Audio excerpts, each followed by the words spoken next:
live on YouTube, but that's the recording. So as soon as you say okay, you can start. All right. So, welcome all of you to our first TLT program for the year 2024. It is starting off with a bang. I hope it's starting off wonderfully for you. In fact, I know it is because you are all people of God or people of being, people who know who you are, which is the divine one. So, thank you all so much for being here. Is anyone called or led to pray us in? All right. Well, then I will go ahead and do that then.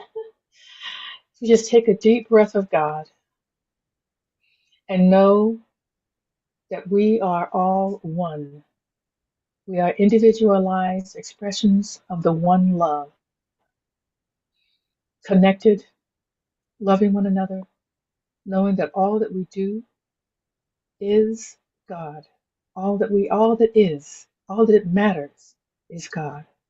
And we are so grateful for this time today. And so we know here and we send out into the world right now and into the universe that this time is well spent, that what we came here to know, to see, to be, to hear, to take into our hearts will be said and known, whatever is necessary, whatever we have asked for, whatever we are showing up for, whatever our hearts are yearning for is available to us right now. And so we accept that. We accept that good, we accept that knowing, we accept that truth into our hearts for what it is that we need right now, this day, that we accept it with a full heart, knowing that what we ask for, we receive. And so we accept it with love, we accept it with knowing, and we trust that it is done as we have asked. And so with that, we send it out into the world and say, and so it is. So it is. Mm. All right. Thank you again, all of you, for being here today. I'm so excited about having our guest, Dr. Rick Moss. I did not know Rick. Rick was introduced to me by Paul Hoyt, and he sent me, or I got his book. I don't know if you sent that to me, Paul. I don't know how I got that, Rick, but anyway, it doesn't matter because it is so amazing. It's called Drops of Wisdom, and it's filled with just filled with so much wisdom. And he is speaking on a topic that I believe is the only thing that matters, and that is unconditional love. Um, that is what he's here to share his words and his thoughts and to hear from us, as a matter of fact, on our words and thoughts about what unconditional love is or what it means to us. He's found that most of our barriers to love are the result of childhood experiences that we have pushed out of our awareness.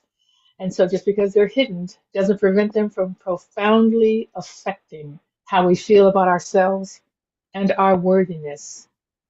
So he is here today to discuss how we can use love, unconditional love, to heal the wounds of the past and to explore our inherent nature as all the barriers to love melt away into love.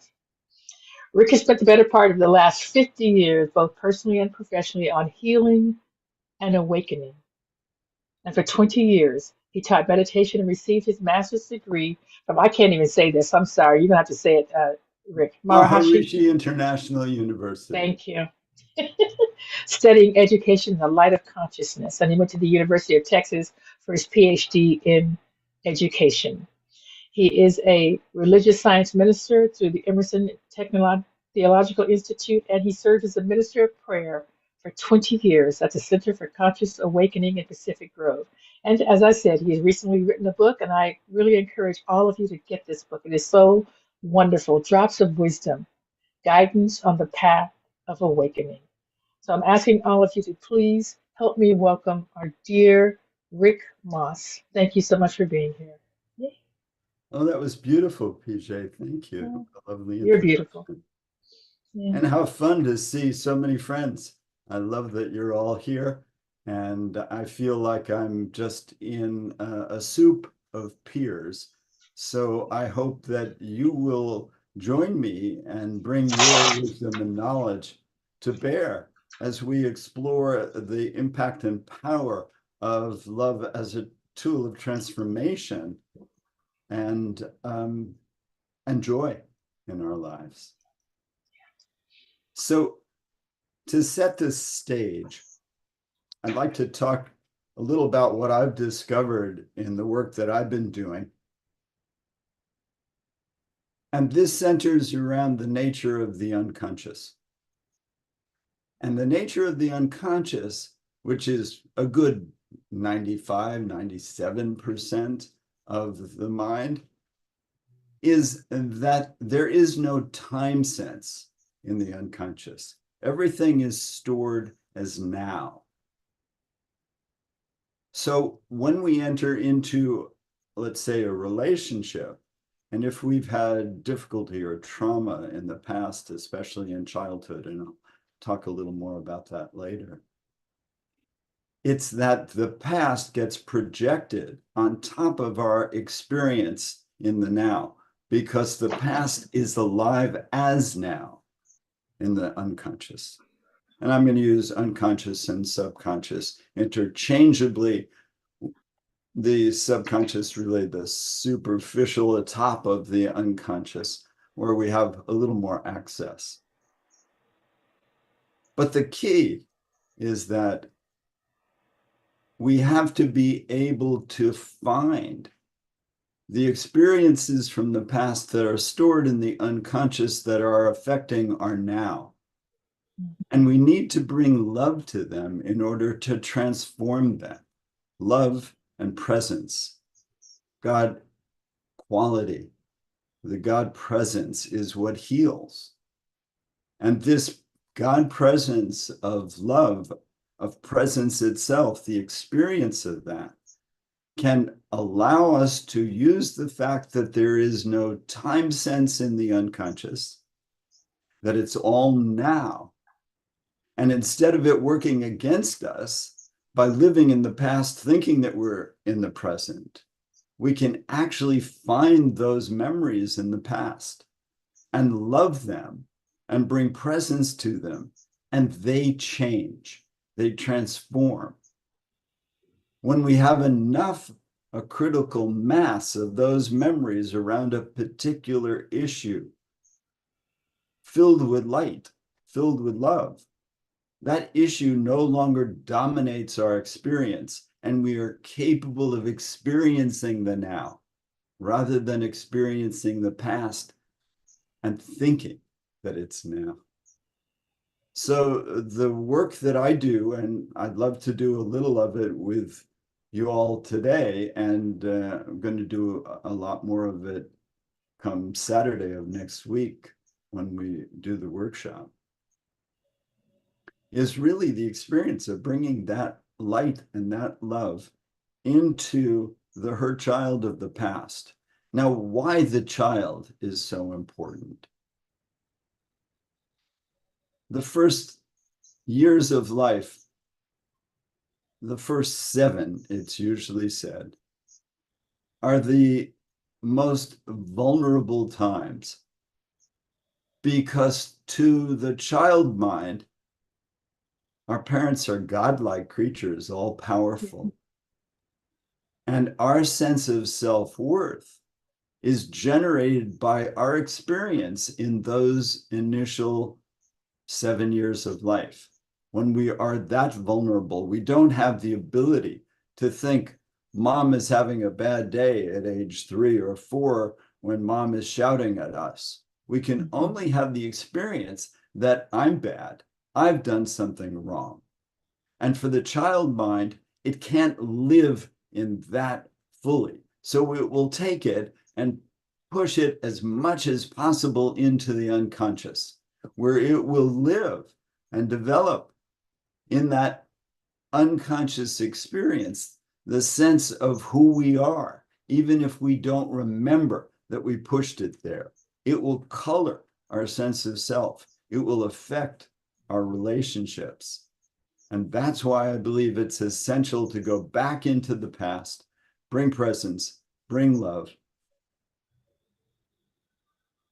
I'm saying bring, but it's more like direct, because we can't really bring it, but we can direct that love and presence to do its work. And it does this incredible transformation. I've seen experiences. I remember one woman, she called because she had this difficulty in her experience with men due to her experience with her father.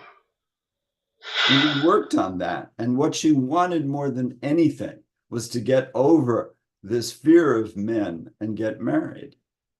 And as we worked on freeing her from the experience of what her father thought and felt, thinking that was reality, to her ability to love herself and observe that the person playing the role of her father in this lifetime was very distorted, very egocentric, totally hurt by his experience. So after we did this work, I got a letter from her 6 months later saying, I want you to know I'm getting married because the work that we did so freed me from my fear of men that I was able to find my partner. So these beautiful experiences show up that highlight the importance of being able to work in the unconscious level, to be able to take out of the unconscious the hurts of the past and allow God to shine light and love on them and have them transformed. And as I said, we'll do an experience of that where we actually grow up a hurt child with love and see what that child is like, given the love, given the presence, given all that she or he needs to grow up. And what we see is that hurt obscured some aspect of our divine self. And that divine self is revealed as that child grows up. And as I was thinking about sharing all this with you, I reminded myself of the quote from Ernest Holmes. It's on page 11 of my book, if you have it. And Holmes says, through the power of love, we can let go of past history and begin again. Love heals, forgives, and makes whole.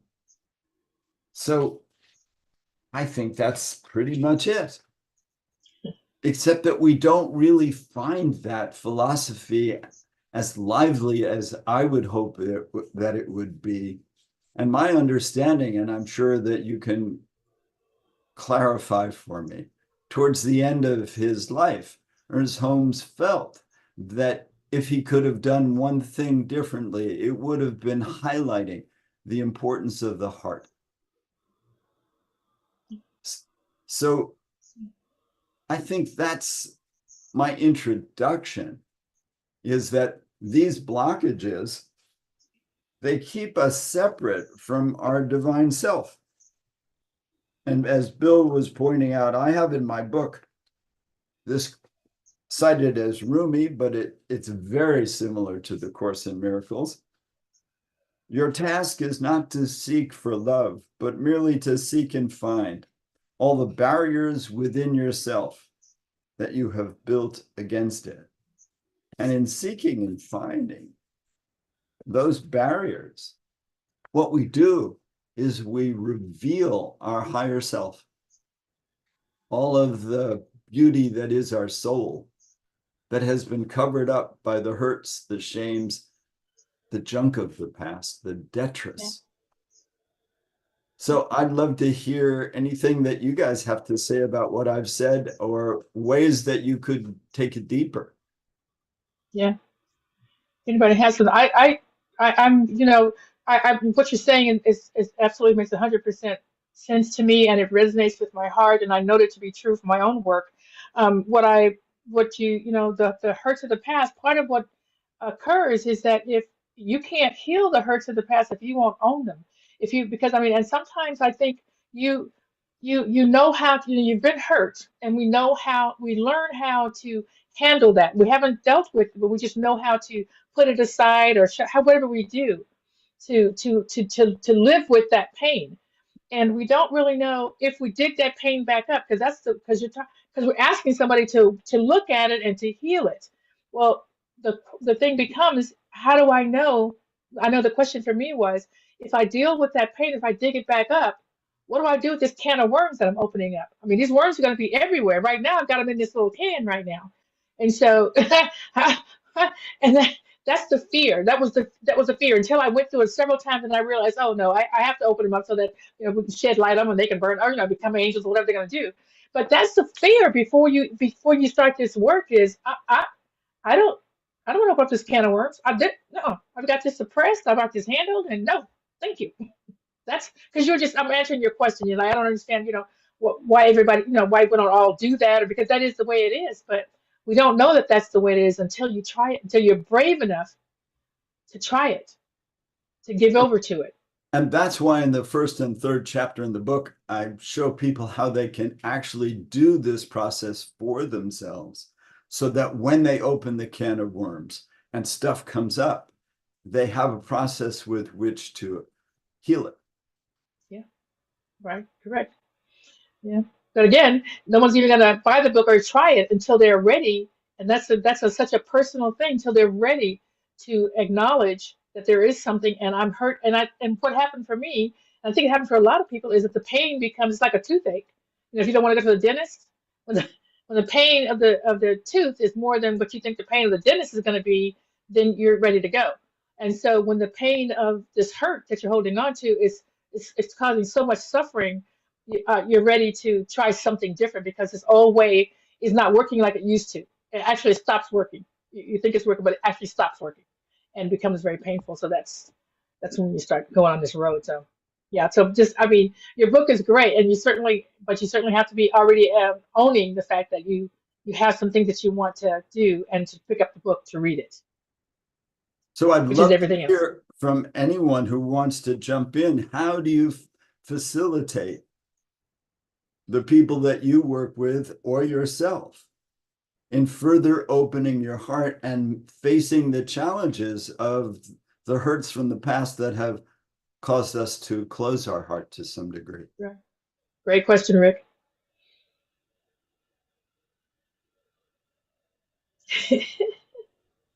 Hi. Hey, Oh, so good to be here. Thank you so much, good to Rick. have you, Alice. Thank you, Pjae. I've worked with Rick on many occasions. We have done some really deep work when I was struggling with the loss of my son. And so for several months in a row, we would meet every week. And something, I don't know if this is quite answering your question, but or maybe it is. What I discovered in working with you and doing the guided imagery and really deepening into the subconscious and going back to those early times when I felt, unloved and unseen and unimportant as a child, getting familiar with her, that little wounded child, and really allowing her to have a voice.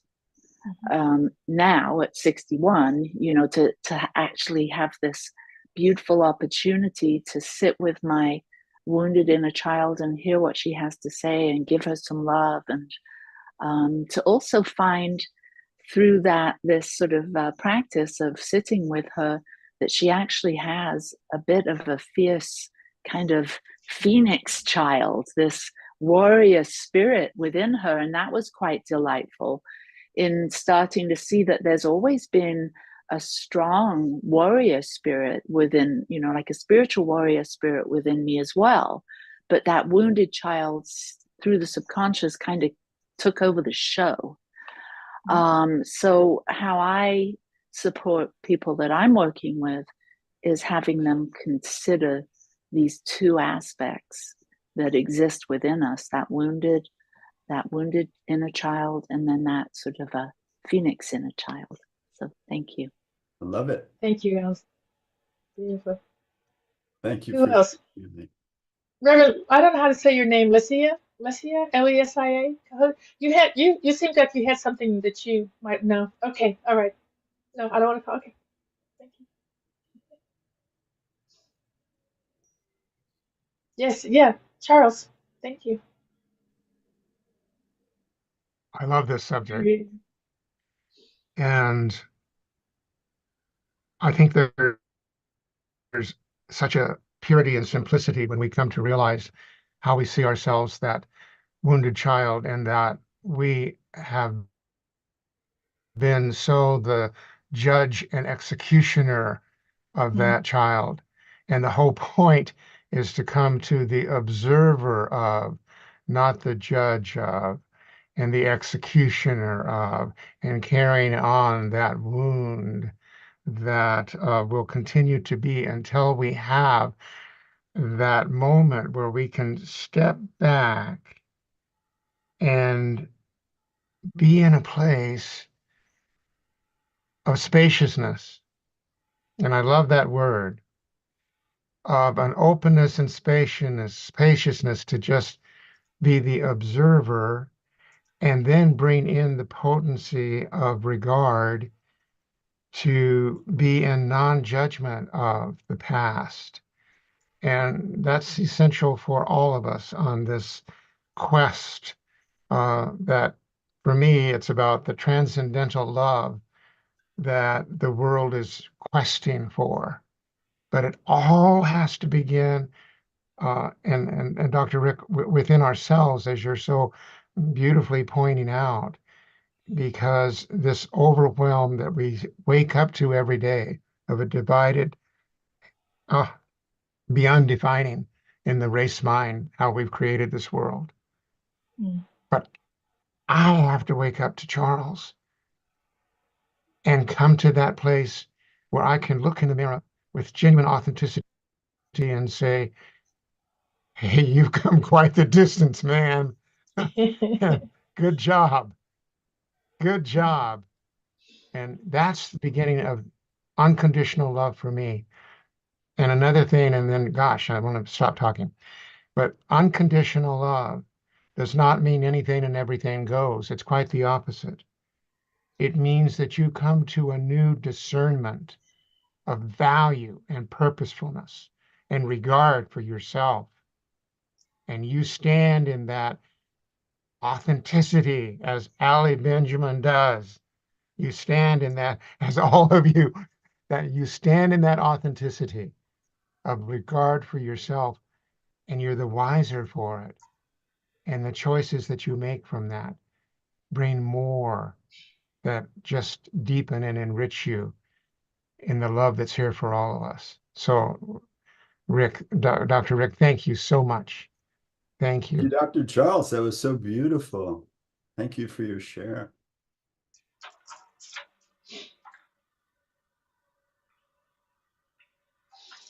The journey from egoic love with a small l, which is a state of expectation, valuing, preference, and demand, to unconditional love, which is no demand, no expectation, just the flow of God through us as love. That's really, in essence, the spiritual journey. We're always going to have an ego as long as we're on the planet, I'm told. Can't be on the planet without one. So there are always going to be preferences there.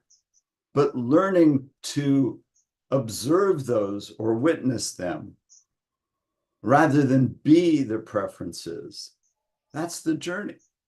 We get to that space where we identify ourselves with being, with essence, with presence. And that's who we know ourselves to be, as opposed to the egoic preference, what I call I love chocolate ice cream form of love, which is always about, what do I get out of something? What do I get out of something is egoic love. I get pleasure out of eating chocolate ice cream, but I give nothing to it. It's all about what I take. And that shift from what I take to what I give, that's the journey. Yeah. Yeah. Comments? Yeah, Michelle.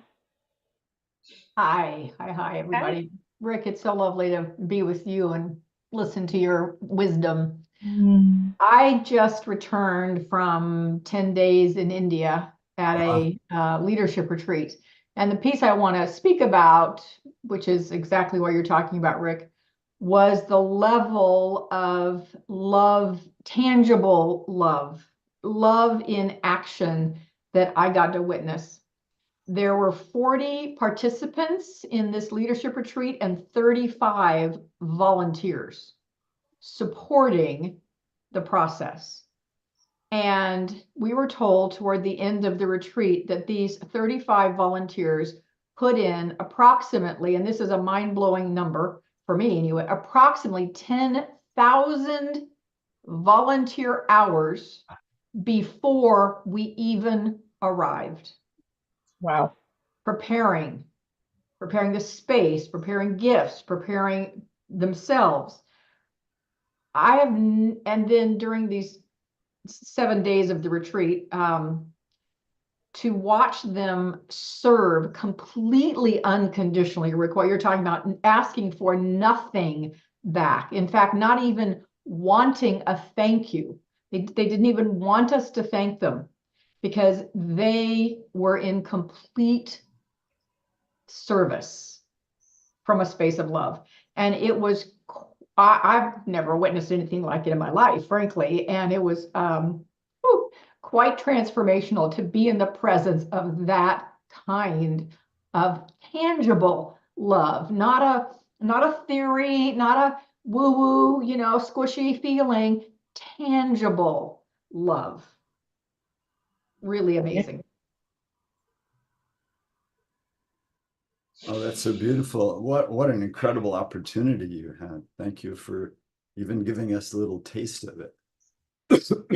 And what I think that points at, which we haven't talked about yet, but is really worth talking about, is that just expressing unconditional love is the reward in and of itself.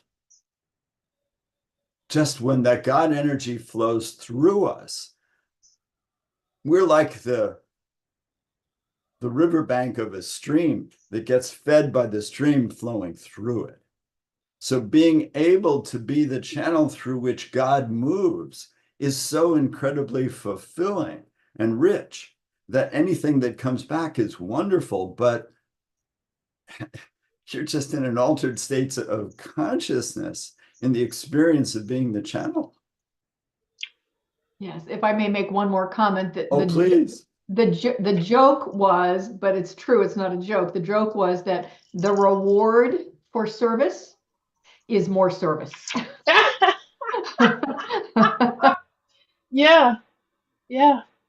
Because your heart it doesn't even seem possible. It's like your heart just keeps getting bigger and you just seem to want to do more, and there's more joy. The more you serve, there's just more joy, and it just keeps leading to more. Yeah, that makes I love that. And that takes us to the Indian word seva, which is selfless service. And so what service does is it wears away the self, the small s self, revealing the soul, the capital S self. Hi, Dr. Sherry. How are you, dear? You had your hand up. If I was any better, I'd be twins. That's my standard response to how am I? I've been working on this concept with a couple of people, and the interesting thing to me is that the thing that bangs around in my head and says, this is it, this is it, this is it, is that unconditional love is not something we achieve. It is not something we demonstrate. It is not a gift we give. It is the essence of what we are. It's where we came from. Yeah. It's where we live. Yes. It is what happens when we get ego out of the way and let God just be God as us. That is what unconditional love is. And And for me, that's why the reward for service is more service. Because when I find myself in a place of expressing, experiencing, being unconditional love, my response is, thank you, more please. And I think that's a normal human response, because it's not something that we expect. It's not something we learn about as children playing in daycare.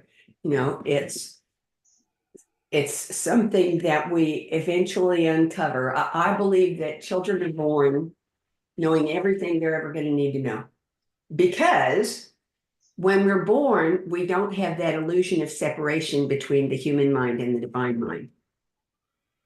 We still know that we have total, instantaneous, complete access to all wisdom, all guidance, all inspiration, etc. And then in the process of becoming adult human beings, we get adulterated and all kinds of crap gets piled onto the outside of it. And sometimes when we're really lucky, it happens before we're 30. One day we wake up and go, wait a minute, this is not the truth of how I am. And we spend the rest of our lives peeling all the guck off to get back to that unconditional love perfection that has always been there, always been expressing, always been screaming, let me out, let me out, let me out. So that's me. Thank you. Thank you. Thank you.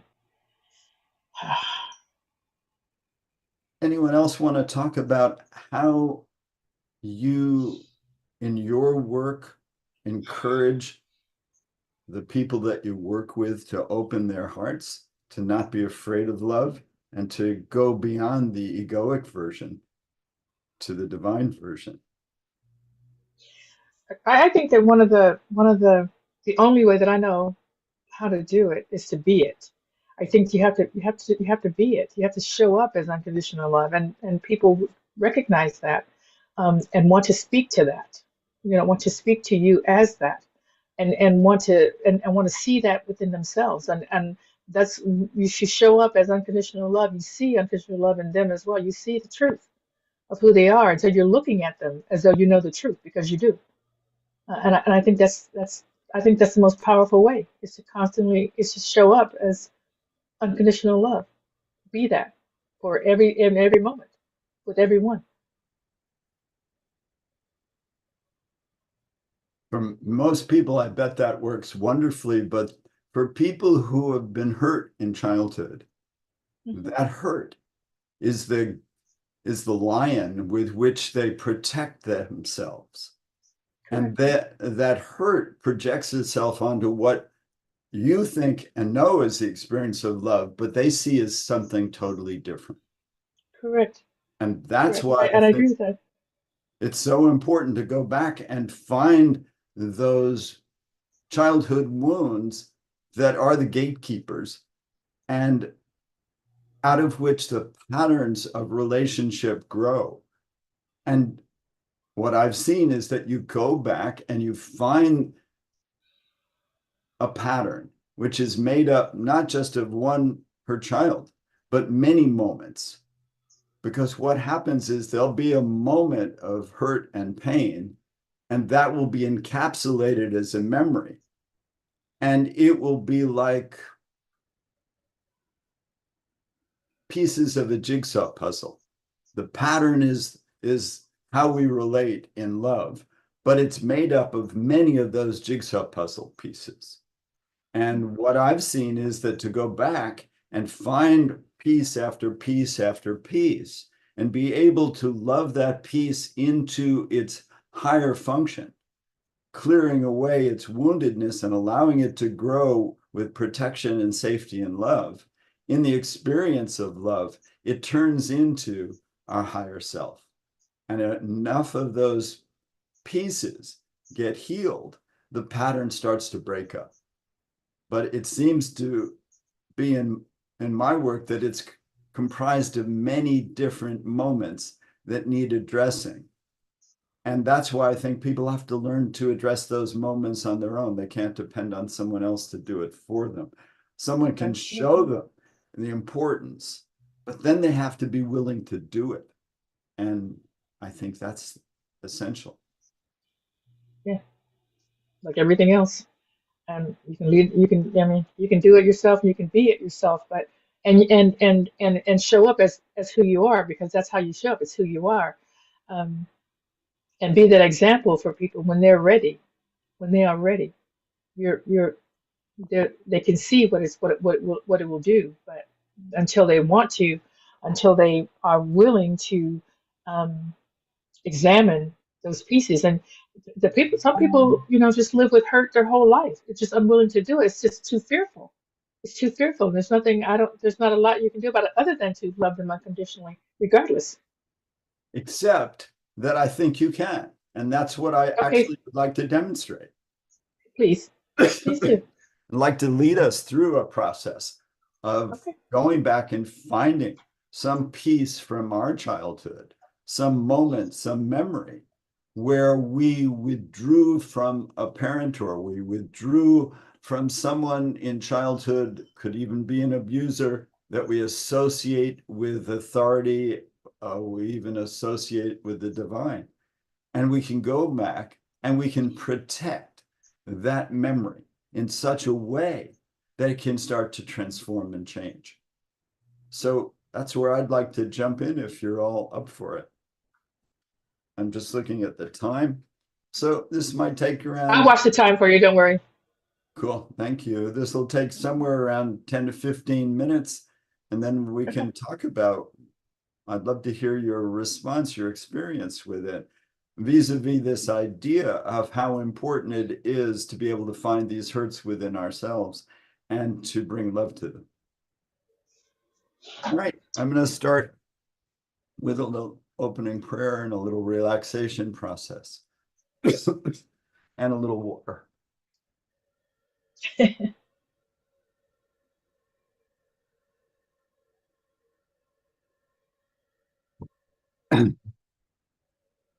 Here goes. All healing we do in the name of God's love. We give thanks for this opportunity to release the binding influence of the past. We call on God and invite the presence of all that is healing and transformative and good and light to facilitate this healing for all present and beyond.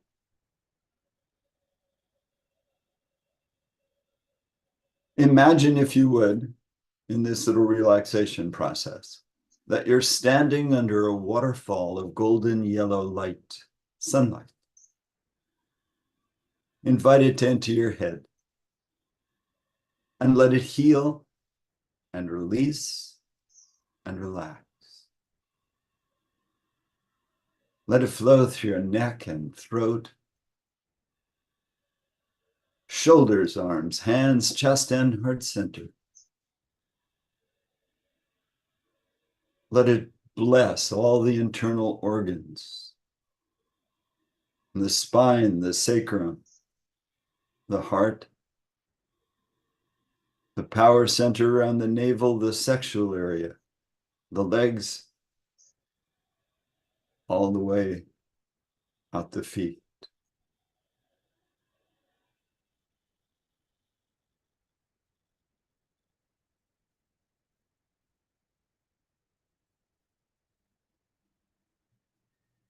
So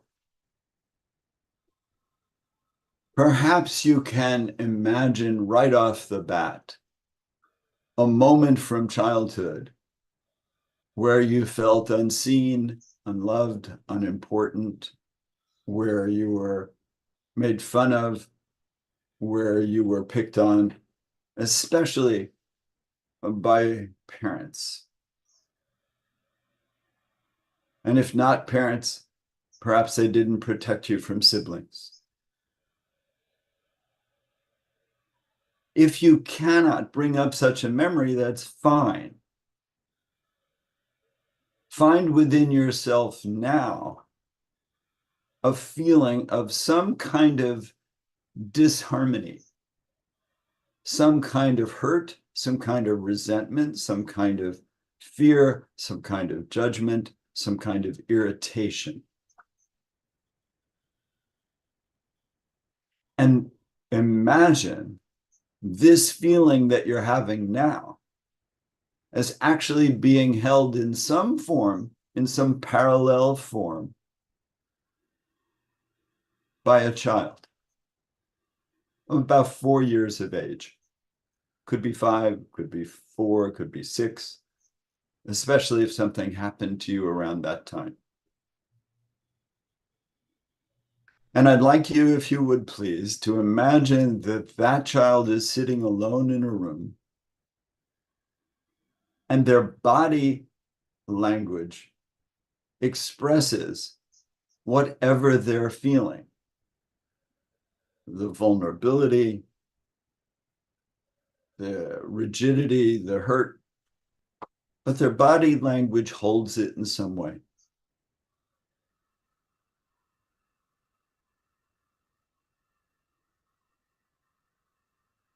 And I'd like you to imagine that you could see that child from outside of the room, but not be the child.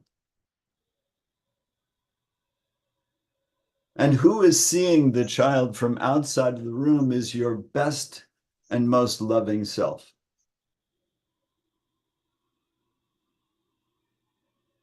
Now, sometimes in the work, what happens is that we end up empathing the hurt child, and we don't find our most loving self because we've fallen into the child's emotion and think that it's the emotion of our true self. So if perhaps that's what's going on for you, recognize that you may have fallen in emotionally and see if you can extract yourself and be outside of the room. And in some cases, if the emotion and the empathy is really strong, we need to go to the moon and do it from there. But we're going to assume that everyone can get enough of themselves out of their hurt child to be outside of the room, looking in. And finding within yourself this compassion, this care. We'll start with those words, because for some to jump right into the word love takes them to other memories or even takes us to our head. So we just start with a feeling that is accessible, compassion, looking at that hurt child. If we're not in her or him emotionally, it's probably not out of the question that we're going to feel compassion for that child. So just feel the compassion. Let it grow in you. Let it vibrate in you.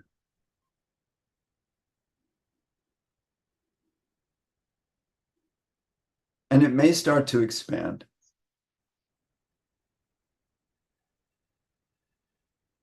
Pjae and I were talking about David Rico's idea of the 5 components of unconditional love: attention, affection, appreciation, acceptance, and allowing. When there's unconditional love, Rico says those 5 elements are all there. So find your feeling of love for that child. Find the feeling of no demand, no expectation, and feel the flow of that energy move through you, that God energy moving through you to bring healing to a memory that has blocked the path to some extent. Now go into the room and say to the child that you have come to love her or him, to be on their side, and let them know it was never the job of the person playing the role of their mother or father in this life to love them 24/7. Some parents might not have been able to do it at all. But it is your job to love and protect the child in this way, because you are that child grown up. And that's why it's your job. And everyone is meant to have one person. And you are that one person for this child. Shining your love on that child, what you'll find within yourself is that you don't have a demand or expectation of how that child is going to respond or what the child is going to do. So ask the child, would it be okay if I came and sat next to you? So open up to feel what that child would respond, how she or he would respond. Most often the answer is yes, you can come sit there. But if the child is very hurt or very wounded, the child may say nothing, or the child may pull away. And if we're in unconditional love at that moment, we will not take that personally. Our feeling will be, I wish to support you in any way I can. So if that child pulls away, we might want to say, I'm just going to sit here by the door and hold this feeling of care and protection for you until you invite me to come closer. And we would have no judgment on that child. We would just be sending love. And since there's no time sense in the unconscious, if necessary, we could imagine a day or a week go by. And then we could look again and ask that child, can I sit next to you? And by that time, I've never seen it happen that the child doesn't say yes. Ask that child if she or he would like you to give them a hug or put your arm around them or hold their hand while you sit there. And do whatever the child invites you to do. And imagine now that you spend a day with that child, giving that child your total attention. If she or he wants to play games, great. If the child wants a book read, if the child wants to go for a walk, but really focus on how it's all about what you can offer the child that the child wants and needs. And your needs don't even come into it. Now, at the end of a day, look and see how that child is feeling after 24 hours. If there's been things that are scary, you could be sitting on that child's bed, shining love on that child. And if the child's uncomfortable that people will see you there, you could be invisible to everyone but that child. And say to the child, I'm going to be here all night. I'm going to be here when you wake up. And I'm going to love you the whole time. And no one, and say this with vigor and power, and no one is going to harm you. I will not allow it. So that that child can feel this breath of safety, because if there's terror, that child is not going to be able to grow into love. The terror has to be addressed first. Now imagine a whole week of loving that child and being there. How will the child start responding after a week? Keep shining that love, letting it move through you, and imagine a month. And now a year.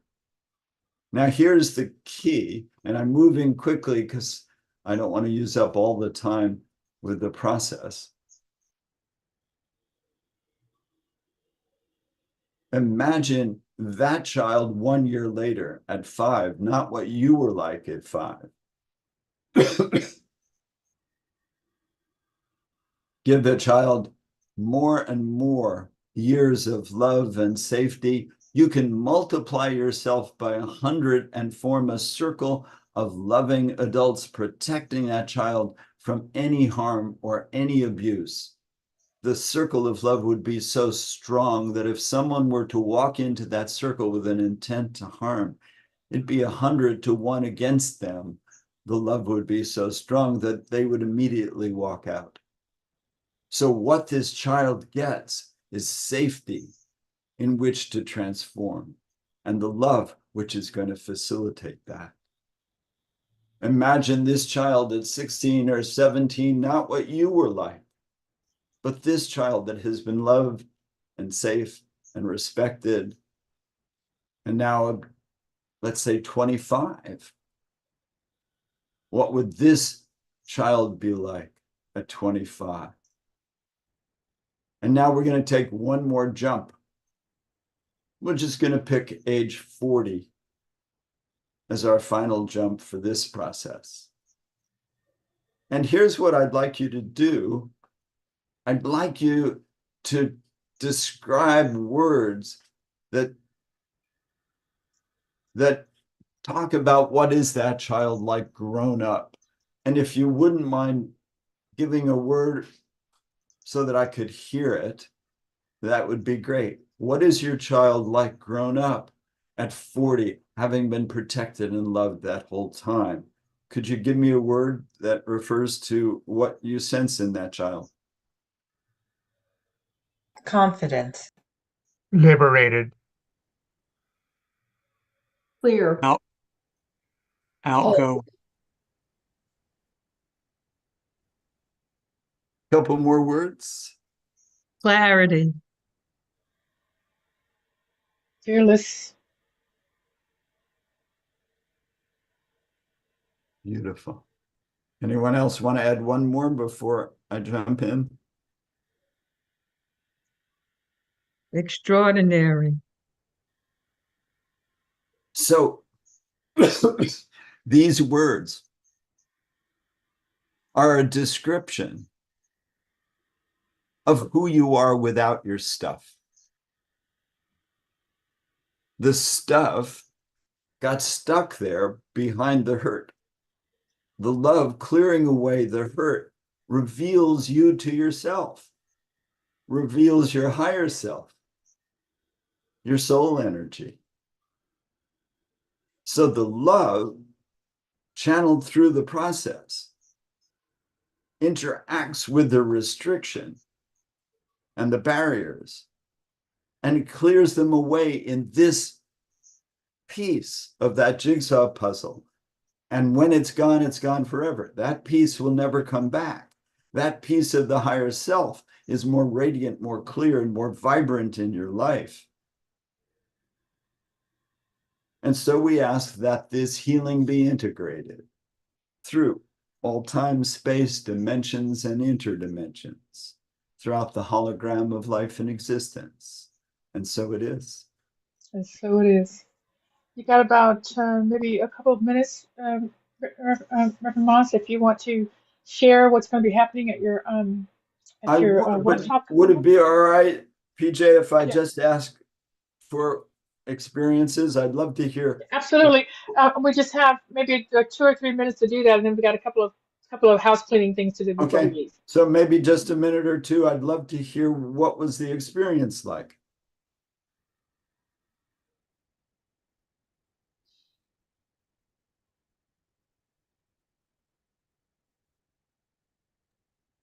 I'll share. Okay, thank you, Michelle. How to put this briefly. So when I was in India with all these amazing people, I had moments of feeling completely inadequate and didn't belong there, didn't deserve to be there among the people that were there. And the memory I just got, Rick, was so buried, but my mother my sister, I was showing my mother something that I'd done or something, and my sister, who was an amazing artist, came up right in the middle of that conversation and said, "Mommy, look." And Mommy completely forgot Michelle and turned to her sister and, you know, praised and loved. And I was just sitting over there. And wow, I didn't ever put that together with how I ever felt as an adult, but I just put those two experiences together here in this, that, oh my gosh, so thank you. Oh, wow. So beautiful. Thank you for sharing that. So I know I only have a couple of minutes left. So we're going to go more deeply into the experience of giving and receiving unconditional love. There's a process called the true friend process, where with a partner in a breakout room, we're going to express certain things that we may have done, certain feelings that we may have had.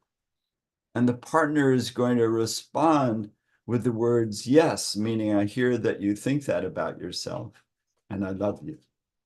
And no matter what we say, that's just going to be the response every time.